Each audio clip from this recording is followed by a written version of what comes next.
All right, we're back. Okay.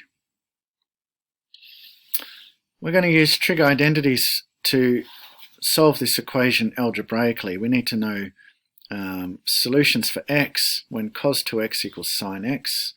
I'm going to use a trig identity cos alpha plus beta equals cos alpha times cos beta minus sine alpha times sine beta. All right, now I'm going to get to the identity we need, and I'm aware that I'm doing this in a bit of a roundabout way, but the reason for that is because I want you to realize that trig identities simply come from SOHCAHTOA and geometry, and that's why I've put up this little diagram. Okay, in this diagram we've got two triangles. This blue triangle down the bottom, they're all right-angled triangles. This one, they've set this angle here to be alpha, and then they've drawn a triangle right next to it with an angle of beta. That would make this angle in here 90 degrees minus alpha plus beta. Right. Okay. And then they've said this hypotenuse of the second triangle equals 1. Okay. Now we can see from the diagram that cos alpha plus beta up here, that length in pink equals this length cos alpha times cos beta minus away that length sine alpha times sine beta, right? So this one minus this one gives me this one. Okay, why is this cos alpha times cos beta? Right, because this is adjacent. Okay, and the adjacent equals, just to remind you maybe, cos of alpha would equal adjacent divide hypotenuse. Adjacent equals cos alpha times hypotenuse. There's my hypotenuse, and it's cos beta, right? So cos alpha times hypotenuse cos beta gives me that length there. Why is that length there cos alpha plus beta, right? Well, it's here. If this is 90 degrees minus alpha plus beta, that must be alpha plus beta, or beta. I think I'm saying beta in an American way. Anywho, that's adjacent, right, to this angle, times hypotenuse equal 1, so nothing changes there. And here, why is this sine alpha times sine beta? Well, if that's alpha, then this angle here, in here, would have to be 90 minus alpha, right? We've got 90 minus alpha, then we've got 90. What are we left with to make our 180? This has to be a little alpha in here, right? They've indicated that by saying those two angles are the same. Okay, what's opposite the alpha? Sine alpha, right?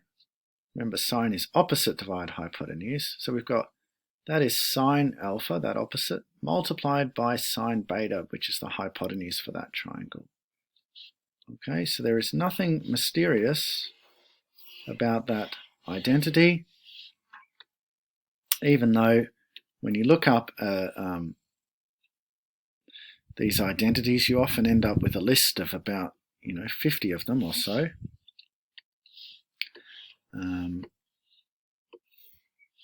But hopefully you appreciate where that one comes from.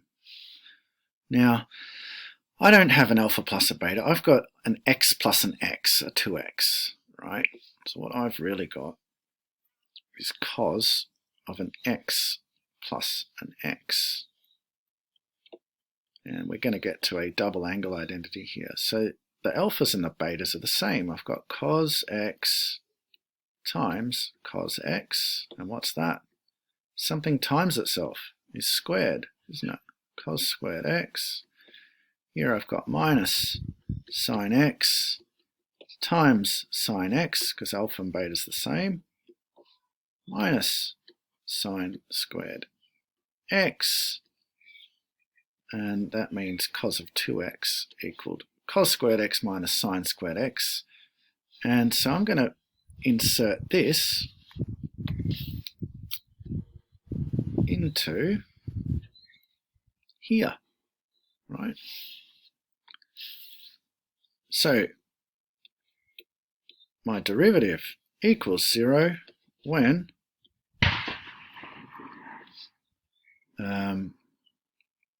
cos squared x minus sine squared x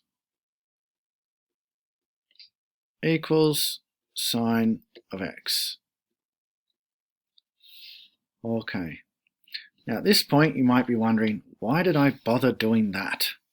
Because this does not look any simpler than that. But in the back of my mind, all right, when I'm in the context of us doing this course, where we're not really focusing on trig identities, but we should be aware of the Pythagorean identity, just some of the basic ones. And I've always got in the back of my mind that tan is sine divide cos, and that sine squared plus cos squared, sine squared plus cos squared will equal 1 squared, or 1, right? So I'm kind of on the lookout for sine squared x's and cos squared x's. I know that they're a good thing. I can do something with that, right? And I could say a cos squared x equals 1 minus a sine squared x, or I could say a sine squared x. It's all the same equation, right? Sine squared x would be 1 minus a cos squared x. Okay, we're going to use this. Right, and now our equation will start to look better. Okay, so instead of cos squared x, we're going to say that we've got 1 minus sine squared x minus another sine squared x. That makes 2 of those, minus 2 sine squared x's. Right, let's bring this over. I think we'll do minus a sine x equals 0. Right. And that's good. Maybe it still looks more complicated than what we started with up here, but this is better because it only has sines, right? I only have to worry about sine x or sine squared x. There's no more causes. And this is now going to become something that can be solved. Right? It's like an equation that just has one variable as opposed to 2. Okay, let's go up here. Back on my pen, aren't I? So we have, and I want to swap my minuses and pluses, I think, at this point. So because this is equal to 0, this equation is fairly easy to manipulate now. I'm going to times everything by -1. So wherever there's a minus, it will become a positive. Wherever there's a positive, it will become a minus. So we're going to end up with sine squared x. Hang on, there's 2 of those. All right, there were 2. There was a -2 sine squared x, but I've times it by -1. Right, times by -1. Isn't it wonderful what you can do in maths when an equation equals 0? Right? Nice and easy to deal with. We've got a plus sine of x.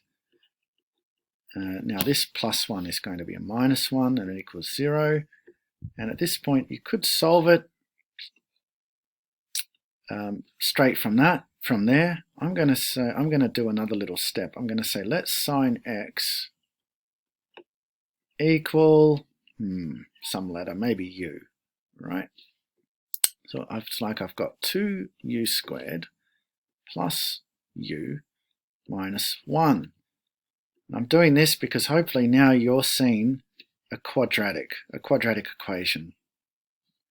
And you guys are good at solving quadratic equations, right? They turn into binomial products when we factorize them. Okay? So how do I get the 2u squared? I'll need a 2u and a u. How would I get a minus 1? Well, I'll need a 1 times a 1. But it's a minus 1.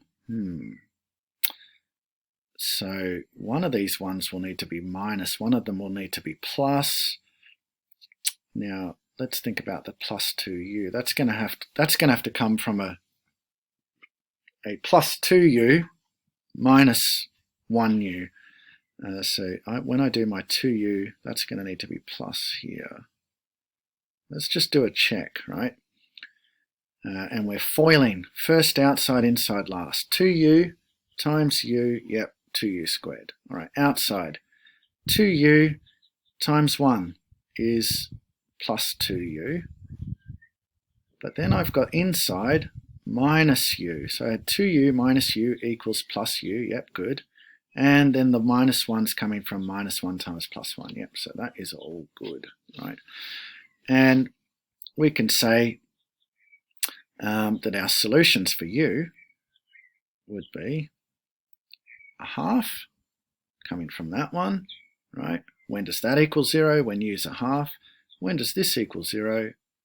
When u equals minus 1. But then remember that u was representing sine of x. So sine of x has to equal a half or minus 1. If I went to a unit circle, right, where are these points for sine of x? The angle pi on 6, also here 5 pi on 6, right? So x, maybe I'll write it over here, follows that x has to be pi on 6, 5 pi on 6, and when does sine of x equal minus 1? It's down here, right? We've got 0, oh, pen went weird there, minus 1. We've got this point here, we've got this point here, we've done those. Pi on 6, 5 pi on 6, 3 pi on 2 is the third solution that lies between 0 and 2 pi. Okay, we'll pause, get rid of this fly that's buzzing around my face, and then we'll graph.